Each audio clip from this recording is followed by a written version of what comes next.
Graça e a paz do Senhor e Salvador Jesus Cristo de Nazaré. Quão bom e maravilhoso é estar aqui mais uma vez para compartilhar com você um pouco da palavra do meu Deus. Hoje é uma sexta-feira, eu espero que você tenha tido uma semana muito abençoada, porque as tribulações, as aflições, as dificuldades fazem parte do nosso dia a dia. E quando nós temos então uma comunhão com Deus, quando nós colocamos a nossa vida na presença desse Deus maravilhoso, o Criador de todas as coisas, nós temos a certeza de que tudo na nossa vida é passageiro. Nós que somos cristãos evangélicos, nós temos o costume de vencer uma batalha, aguardando a próxima para vencer a próxima, para vencer guerras, porque o Senhor assim determinou que aqueles que pregam o Evangelho, que passaram por dificuldade, por tribulações, por aflições, mas Ele nos garantiu que em todo momento estaria conosco. E é impressionante como o Senhor alertava os apóstolos desde o princípio que o que seria necessário que Ele fosse para Jerusalém e que Ele sofresse muito nas mãos dos anciãos, dos principais sacerdotes, dos escribas, e que ele fosse morto e ressuscitaria ao terceiro dia. E aqueles homens escolhidos por Deus, que caminhavam com Deus, conhecia a palavra de Deus, a paz, a graça e a paz do Senhor, pastora Marlúcia Morim. Jesus é contigo, é muito bom estar aqui e compartilhar essa palavra com a senhora. E por mais que eles caminhavam, por mais que eles vissem os sinais realizados pelo Senhor Jesus, eles não criam verdadeiramente naquilo que Ele disse. E a corrupção, nós vemos hoje a corrupção, mas essa corrupção é um mal que sempre esteve na vida do ser humano, desde muito bem antes de Jesus e com Jesus e após Jesus e agora. Essa corrupção, ela não deixará de existir. Tanto que Mateus, no capítulo 25, versículo 15, fala de Judas, que Judas então trai Jesus, vende a traição, a entrega de Jesus para os sacerdotes, e depois de um determinado tempo, depois que tudo aconteceu, bateu arrependimento nele. Ele foi então devolver, ele jogou aquelas moedas, e aqueles sacerdotes, sabendo que aquilo era um problema de traição daquele homem de Deus, eles então não colocaram no cofre aquelas moedas, mas compraram um campo chamado Campo do Oleiro, que então eles fizeram um cemitério para forasteiros, né? E fala que até hoje aquele local é chamado de Campo de Sangue, né? Então nós podemos ver que a corrupção, ela jamais deixou de existir. E o que dizer então dos soldados romanos, né?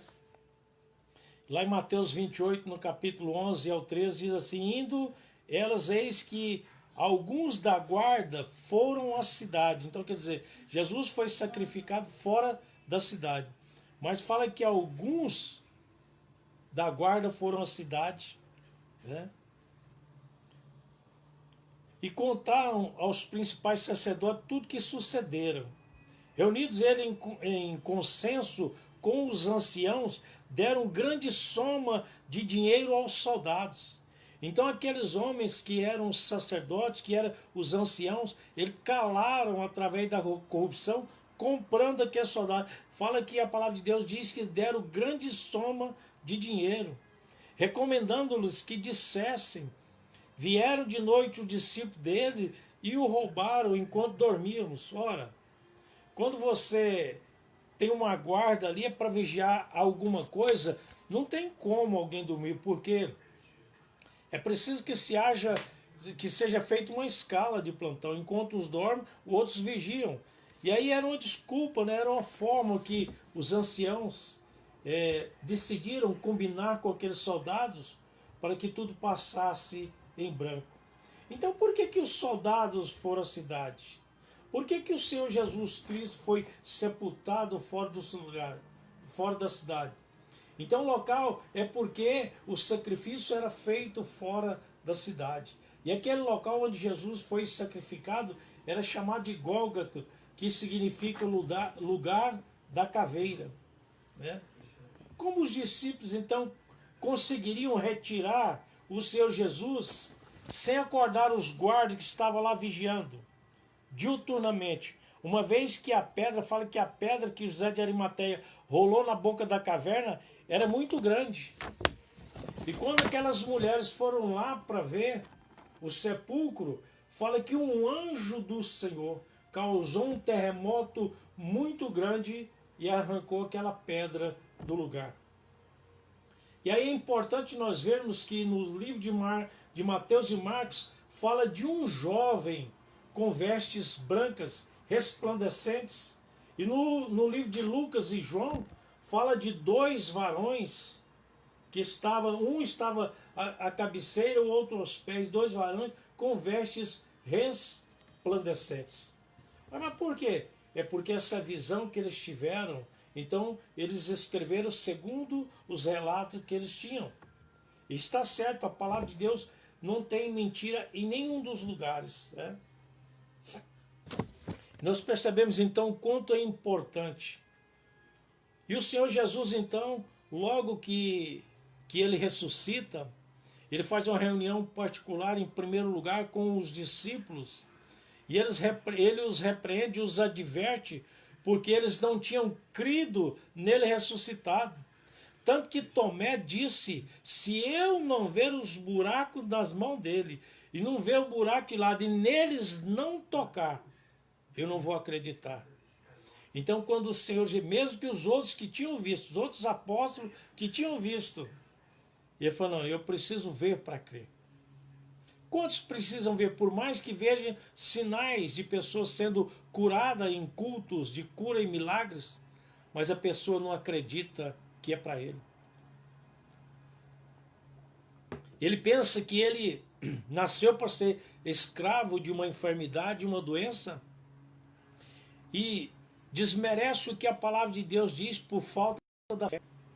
O Senhor diz, essa palavra é como o autor dela, ela é imutável, eterna e viva.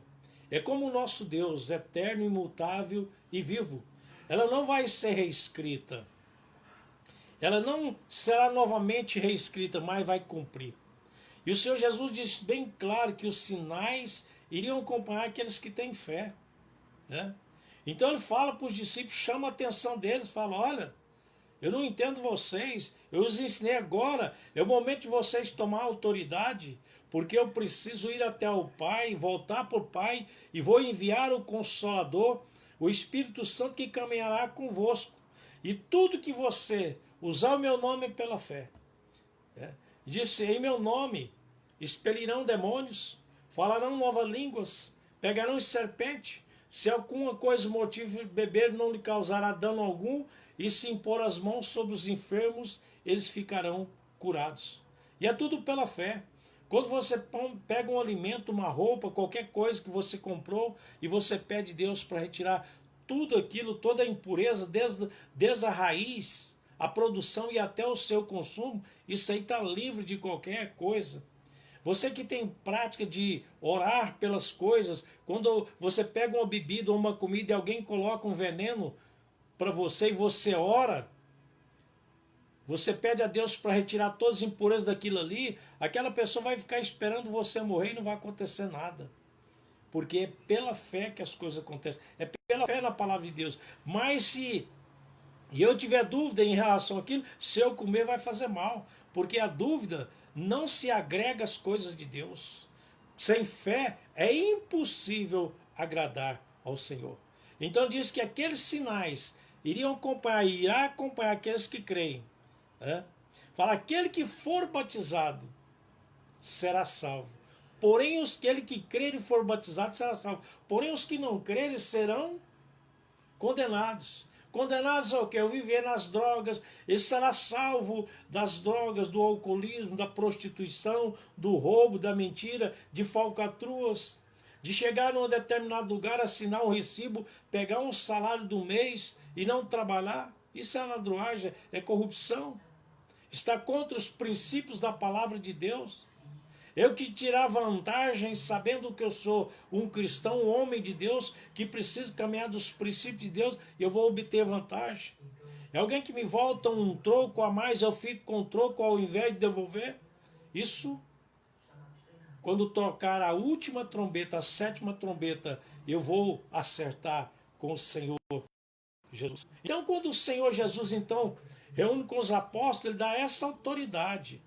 Eu e você, meu irmão, nós temos a autoridade de usar o nome do Senhor Jesus.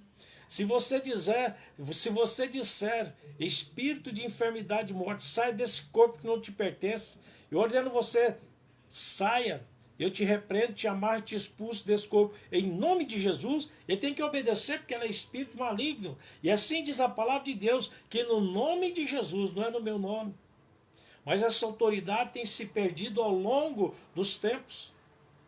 Essa autoridade, muitos já não têm essa autoridade de usar o nome de Jesus, constrangido, com medo. Ah, meu irmão, mas se eu orar e não acontecer, então porque lhe falta a fé. Você confessa, você declara com a tua boca que tem fé, mas quando você vai exercer a atividade, você não crê que realmente Jesus quer te usar. Jesus, você usando o nome de Jesus, a pessoa vai ser liberta, vai ser curada, né? Então, quando o Senhor Jesus reúne ali uma grande comissão, ali estava 120 pessoas, a Bíblia fala que estava 120 pessoas. Ali estavam os 11 apóstolos, porque Judas tinha suicidado, estava Nicodemos, José de Arimateia, Maria Madalena, Maria mãe de Jesus, estavam todos aqueles que eram discípulos de Jesus, e ele disse, toda autoridade me foi dada nos céus e na terra.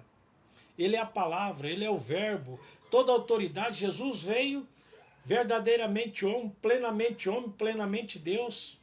Ele fisicamente não podia estar em todos os lugares, mas pela onisciência dele, a onisciência do Deus poderoso, ele sabia que aonde ele ia passar.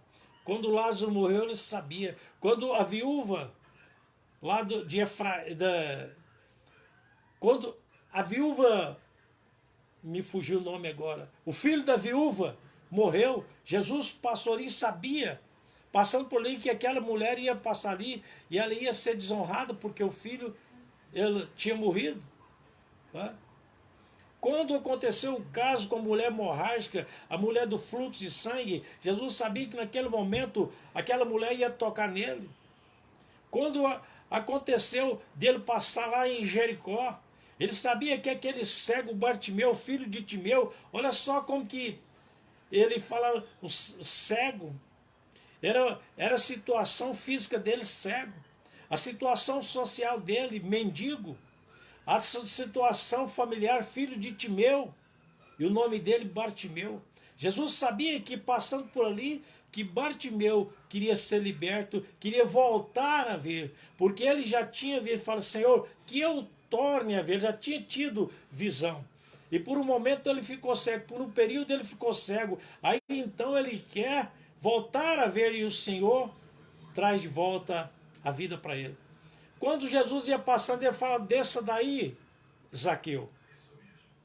Tudo isso pela onisciência, que é o poder que o Deus Todo-Poderoso tem de saber todas as coisas antes delas mesmas acontecerem, né?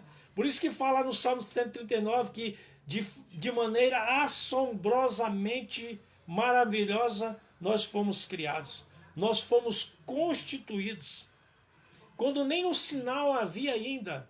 Antes de estarmos no ventre da nossa mãe, ele já nos conhecia, ele já nos deu um nome, já escreveu cada um de nós no livro da vida.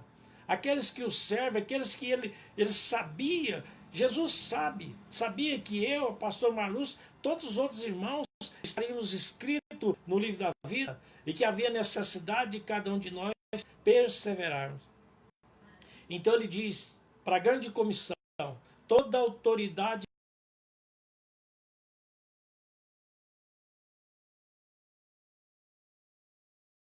me foi dada nos céus e na terra. E agora ele diz, a está sobre a nossa vida, ele fala, portanto, fazer discípulos de todas as nações. Ele não diz para fazer discípulo para nós, ele diz para fazer discípulos para ele. Porque um membro pode ser um membro de uma determinada placa de igreja hoje, e amanhã ele estar em outra igreja. Ele deixa de ser discípulo do homem de uma determinada igreja, mas discípulo de Jesus ele jamais deixa de ser. Aceitou Jesus, arrependeu dos pecados, passou pelo novo nascimento, ele é discípulo de Cristo. E aí o Senhor Jesus diz algumas coisas que precisavam ser feitas, batizando-os. Batizando como? Em nome do Pai, do Filho e do Espírito Santo. Então o batismo é completo. Assim como nós somos corpo, alma e espírito, assim como eu pego uma fruta, uma manga, uma laranja, uma jabuticaba, eu corto ela e eu acho casca, polpa e semente. Assim como eu pego um ovo, quebro ele, vou achar casca, gema e clara. Assim como eu pego a água e coloco em 3 estados, sólido, líquido e gasoso. Assim como nós somos espírito, alma e corpo. É mistério de Deus. Mas aí ele fala, batizai em nome do Pai, do Filho e do Espírito Santo. Ensinando-os a guardar. Olha, isso é muito forte. Ensinando-os a guardar tudo que eu vos tenho ensinado. Então, quer dizer, os princípios, a casa dele, ele foi chamar aquela casa física, quando nós reunimos todos os irmãos, ele chamou de casa de oração do Senhor. E essa casa, ela precisa ter temor ao entrar nela, ao se conduzir dentro dela. Aquela casa lá chamada de igreja, mas a igreja somos nós. Nós somos igreja, somos templo, somos santuários do Senhor, porque ele agora veio tabernacularizar em nós. Nós somos tabernáculo dele. Mas lá nós reunidos, irmãos, lá na casa de oração, o Senhor disse que a casa dele seria chamada casa de oração. Tanto que ele dá um exemplo, ele tira toda aquela espécie de comerciantes que tinha ali, derruba aquelas barracas, aqueles vendedores de pomba, chuta aquele dinheiro, joga fora. E hoje está acontecendo como no passado. A informática entrou e as pessoas não estão ali para servir ao Deus verdadeiro, Deus único, mas estão misturados, fazendo negócios, contrariando que a palavra que o Senhor Jesus, ensinando a guardar todas as coisas que vos tem ordenado. E ele diz, e eis que estou convosco todos os dias, até a consumação do século. A cada dia o Senhor está conosco. Se eu vier a morrer amanhã, acabou o meu século. O Senhor está comigo a todos os dias. Agora eu preciso, a cada dia, me preparar com temor e tremor, fazer tudo com decência e ordem, porque quando fechar os olhos, eu estarei na presença do Senhor, no dia do julgamento, como diz no livro de 2 Coríntios, capítulo 5, versículo 10. Importa que passemos pelo tribunal de Cristo para sermos julgados pelo bem e pelo mal praticados através do corpo. Ele veio como Salvador. Ele pagou um alto preço. A Bíblia diz que ele levou, lá no Salmo 53, Isaías 53, fala que ele levou sobre si as nossas dores, os nossos pecados, as nossas enfermidades. Ele foi moído e traspassado pelas nossas dores, e pelas suas pisaduras nós somos sarados. O sacrifício vicário dele na cruz, quando ele disse para o Pai, Pai, está consumado. Lá ele cravou na cruz os nossos pecados. Tudo que era de errado conosco estava lá na cruz. Mas ele veio para nos salvar. Ele veio para nos religar novamente ao Pai. Mas agora, ele vem como juiz. Tanto fala que após a grande tribulação daqueles dias, ele enviará os seus anjos com grande clangor de trombeta nos 4 cantos, ou seja, norte, sul, leste e oeste, para arrebatar os seus escolhidos. E aí há uma dificuldade muitas vezes de entendimento em relação se passaremos ou não pela grande tribulação. Ora, numa noite, quando eu preparava uma pregação e me questionando eu mesmo a respeito disso, o Senhor disse: eu não livrei o meu Noé, a sua esposa, os seus filhos e as noras dele do dilúvio, mas eu salvei aquela família dentro da arca. Eu salvei eles, mas eles passaram pelo dilúvio. O Senhor me disse, falou: olha, eu não livrei o meu povo do Egito, das pragas do Egito, mas na terra de Gósen nada tinha contra ele, eu os protegi. E passaremos pela grande tribulação, como diz lá no livro de Mateus, após a grande tribulação daqueles dias. Não fala de arrebatamento anterior. Fala que então verá o sinal do Senhor dos céus, e ele enviará os seus anjos e para buscar os seus escolhidos. Mas o Senhor vai proteger a cada um que é seu. Todas as tribulações, assim como foi no dilúvio, assim como foi no dia das pragas. Ele não podia agir agora diferente, porque essa é a geração, a pior geração. Essa é a pior geração. Naquela época, os discípulos, os apóstolos, sofreram, foram martirizados durante toda essa trajetória. E agora, eu considero que a nossa é a pior geração. Então, Deus, ele é fiel, ele é justo, né? E aí, há uma preocupação muito grande pela palavra do Senhor. No livro de Marcos, no capítulo 9, versículo 38, 40, e no livro de Lucas, no capítulo 9, versículo 49, o Senhor disse-lhe então, João: mestre, vimos um homem que em teu nome expelia demônios, o qual não nos segue. E nós o proibimos, porque não seguia conosco. Mas Jesus respondeu: não o proibais, porque ninguém há que faça milagres em meu nome e logo a seguir passa a falar mal de mim. Pois quem não é contra nós é por nós. Então há uma liberdade de pregar o evangelho no nome do Senhor Jesus. Se a pessoa pregar fora da palavra, ele vai ter com o Senhor no dia do juízo final. Tanto que vai chegar um momento que o Senhor vai dizer: mas Senhor, em teu nome realizei, expeli demônios, realizei curas. O Senhor não dirá para eles, grandes pastores, grandes líderes, fala: não lhe conheço, maldito, afastai de mim, vós que praticais a iniquidade. Mas Senhor, nem todos que me dizem Senhor, Senhor entrará no reino de Deus. Então eu preciso caminhar pela palavra de Deus, pregar a palavra de Deus conforme o que está escrito na Bíblia. E assim como Paulo disse, lá no livro de 1 Coríntios, capítulo 14, versículo 33, ele fala que Deus não é de confusão, mas de paz. Mas lá no versículo 40 ele fala assim, ó, porém, tudo seja feito com decência e ordem. Há de se ter decência na vestimenta, há de se ter decência no comportamento dentro da igreja, há de se ter ordem dentro da igreja, do templo do Senhor. Não tem como alguém estar no WhatsApp, mandando mensagem, lendo mensagem e cultuando ao Senhor. Não tem como amar a dois Senhor, ou há de devotar de um desprezar o outro, né? Então é isso que nós precisamos entender. Nós precisamos estar alerta, né? O Senhor diz, sabemos que todas as coisas cooperam. Romanos 8, 28 fala, sabemos que todas as coisas cooperam para o bem daqueles que amam a Deus. Daqueles que são chamados segundo o teu propósito. Qual é o propósito que nós fomos chamados?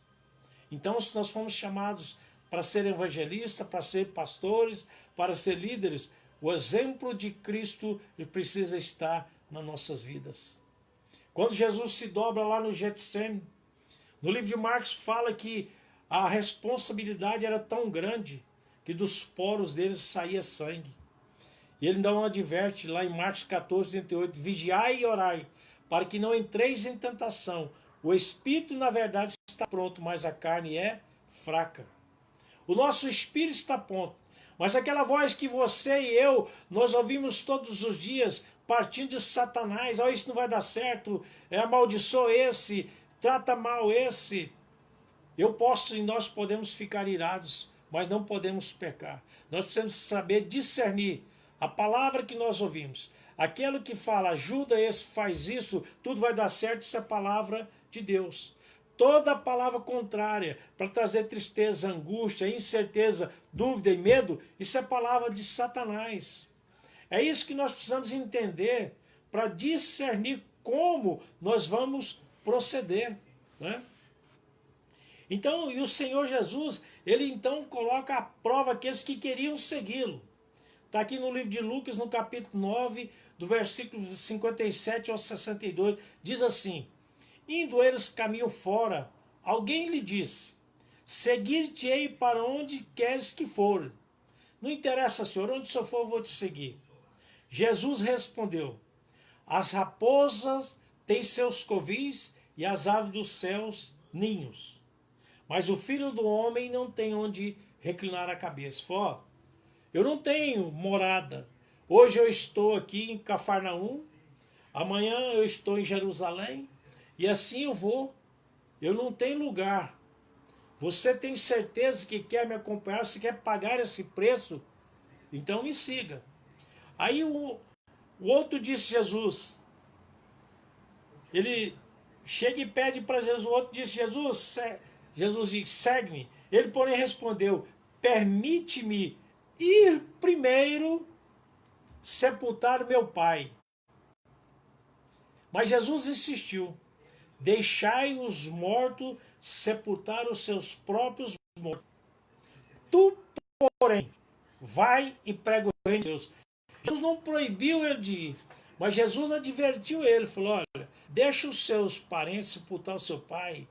Você vai lá, vai ser diferente na vida deles. Você vai lá, vai pregar o novo nascimento, você vai pregar salvação para eles, para que eles sejam salvos. Mas Jesus não proibiu ele de ir, só disse: olha, você precisa entender que você precisa me colocar em primeiro lugar na sua vida. Então o Senhor Jesus disse: olha, segue-me. Aí ele fala: permite ir primeiro ver meu pai. E ele fala: deixa os mortos sepultar os seus próprios mortos. Tu, porém, vai, prega o reino de Deus. Então, quando nós aceitamos Cristo, ele precisa ser na nossa vida o primeiro. Ele precisa estar na nossa vida, acima da nossa família, acima da nossa vida, acima de tudo. Por isso que Paulo, lá em Filipenses 1:21, ele fala: para mim, agora eu me tornei escravo de Cristo. Para mim, o viver é Cristo e o morrer é lucro. Então ele vivia pregando Cristo o tempo todo, porque ele sabia que ao ser guilhotinado, ele estaria com Cristo na eternidade.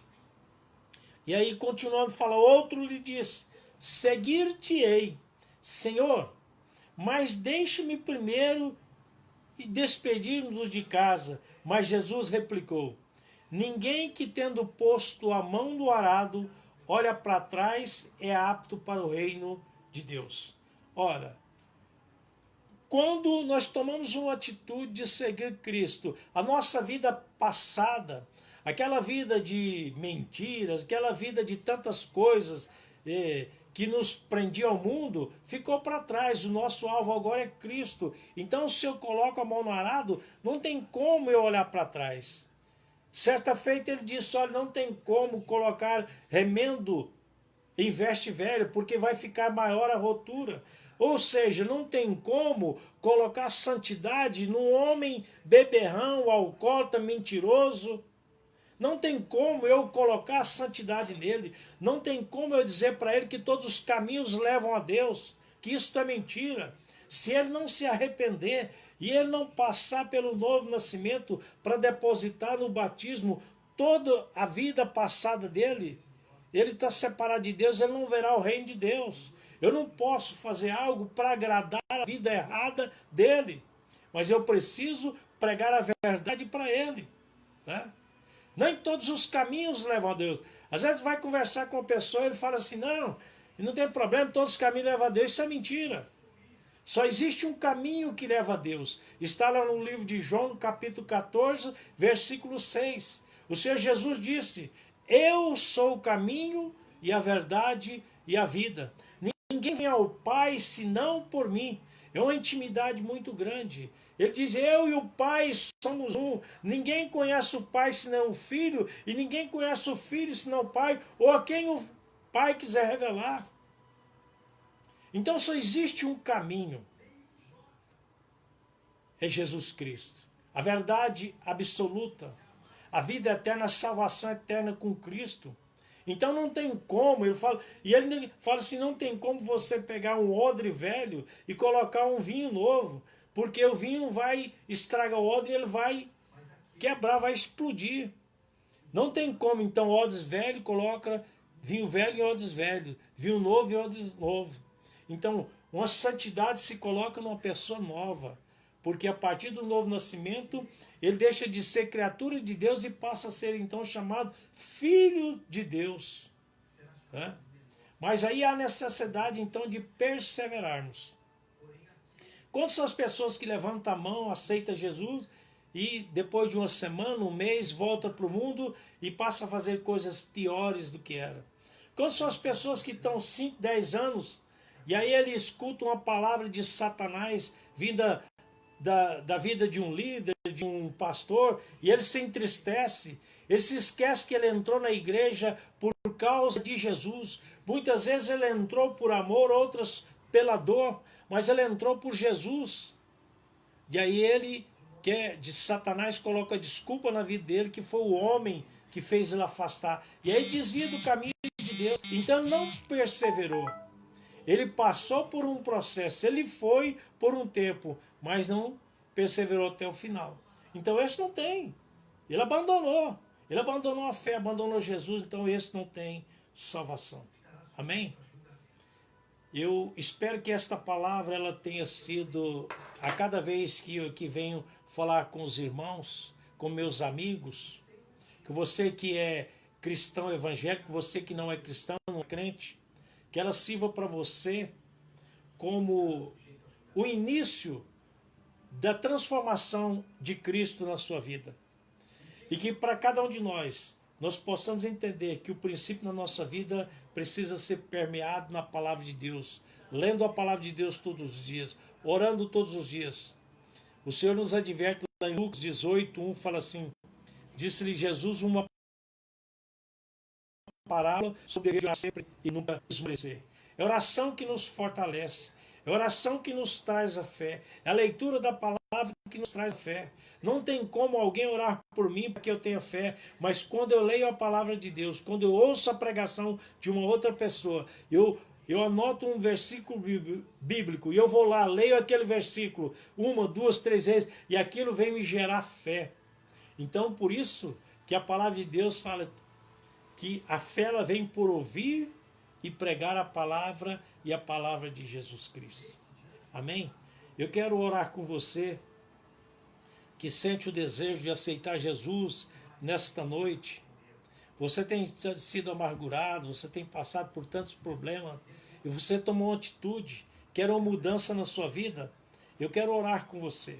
Depois eu quero orar por você que tem um problema de enfermidade sobre o seu corpo. Muitas vezes você toma medicamento há vários anos e você crê que Jesus pode te curar, que depende da sua fé. E se você não tiver fé, desafia a minha fé. Porque isso é necessário na nossa vida, a fé. Porque sem fé é impossível agradar ao Senhor. Amém? Feche teus olhos, eu quero orar com você nessa noite. Você quer aceitar Jesus nessa noite? Repita comigo esta oração. Meu Deus e meu Pai, querido amado, eu te peço, Senhor, ó Senhor Jesus, me ajude. Eu sei que tudo que eu pedir ao Senhor nessa noite, o Senhor fará por mim. Então eu te peço perdão dos meus pecados, te peço, me aceite como teu servo, como teu filho, e te peço, escreva o meu nome no livro da vida. Me ajude a caminhar com o Senhor, me ajude a perseverar, que eu sei que o Senhor nasceu de uma virgem, o Senhor morreu, ressuscitou ao terceiro dia. O Senhor está sentado à direita do Deus Pai, o Senhor é o meu advogado, o meu intercessor. E tudo que eu pedir ao Senhor nessa noite, o Senhor fará. Então me ajude. Eu aceito o Senhor hoje como o meu único Salvador. Me ajude a perseverar. Não permita que eu desvie para a direita ou para a esquerda, mas que eu esteja firmado na tua palavra. Eu te agradeço em nome do Pai, do Filho e do Espírito Santo. E agora você que está desempregado, você que casou e depois de algum tempo foi ao médico e você tem o desejo de ter um filho, e o médico diz que você é estéril ou sua esposa é estéril, mas Deus é que abre o útero, Deus é que faz gerar filhos, né? Você que tem qualquer tipo de enfermidade, está sobre a sua vida, não é sua, está sobre o seu corpo, câncer, uma lepra, uma tuberculose, enxaqueca, hérnia, artrite, artrose, reumatismo, bursite, tumor no pulmão, tumor no seio, tumor no útero, tumor na próstata, você que vai apresentar aí o que está sobre a sua vida. Eu quero orar com você. E se você tiver fé, o meu Deus, o Deus da Bíblia, toca na sua vida e te cura e transforma a sua vida. Amém?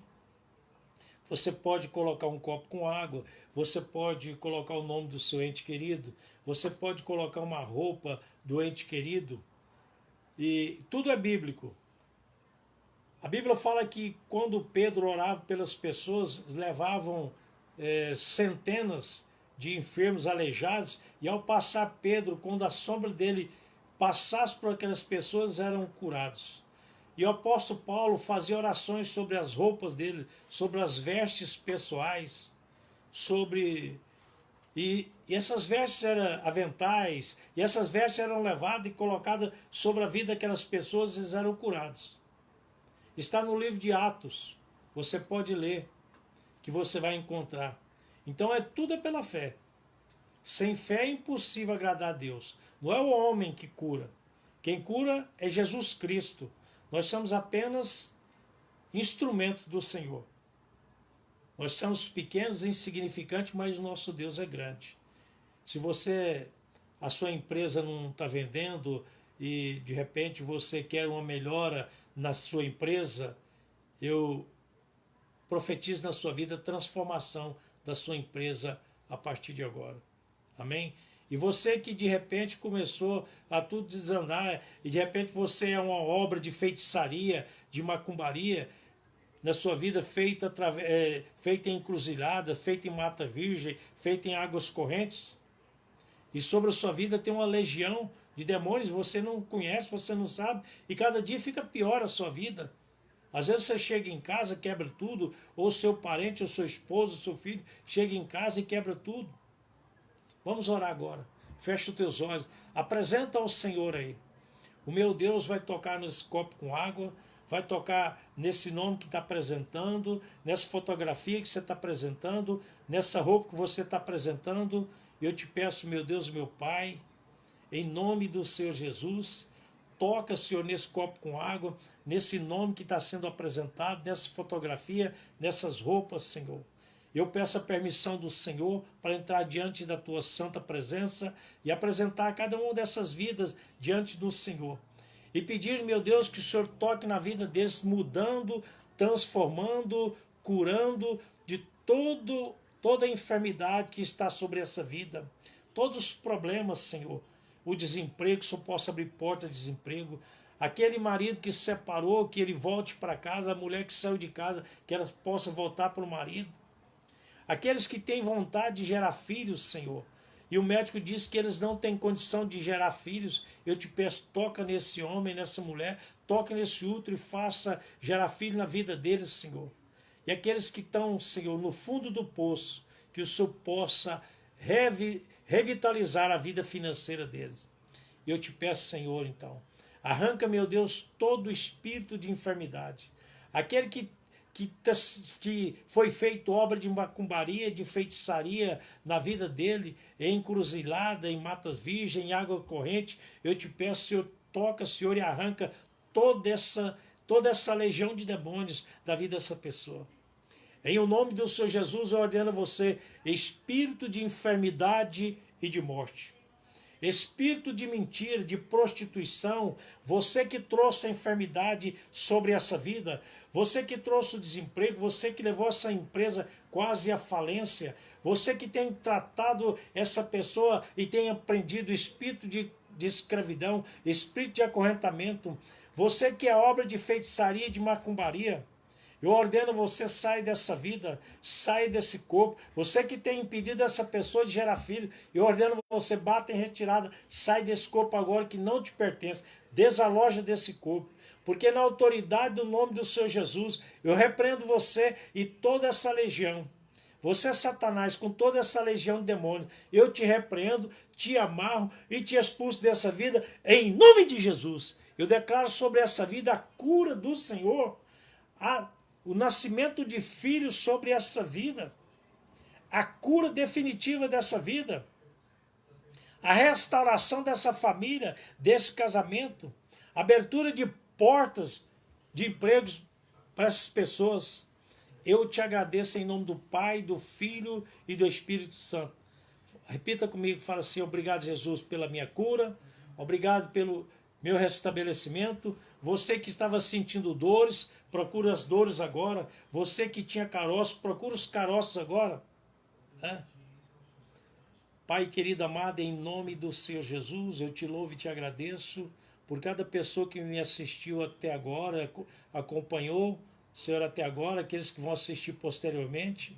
Eu te peço, Senhor, que o Senhor dê um sábado muito abençoado para cada um deles, que o Senhor dê um final de noite abençoado, de forma que aquelas pessoas que assistiram, aqueles que não conseguem dormir, que eles possam ter um sono agradável e que eles tenham um sábado, Senhor, cheio de paz, de alegria, de felicidade, mediante todas as aflições e tribulação, que eles tenham paz para conquistar tudo aquilo que é projeto do Senhor na vida deles, e que o Senhor os leve em paz e segurança, de ida e volta para o trabalho, onde quer que eles forem, onde quer que eles andarem. Eu te louvo, Senhor, e te agradeço por essas vidas preciosíssimas ao Senhor. Em o nome do Pai, do Filho e do Espírito Santo. Amém. Glória a Deus, aleluia. Uma ótima noite para cada um de vocês. Amém.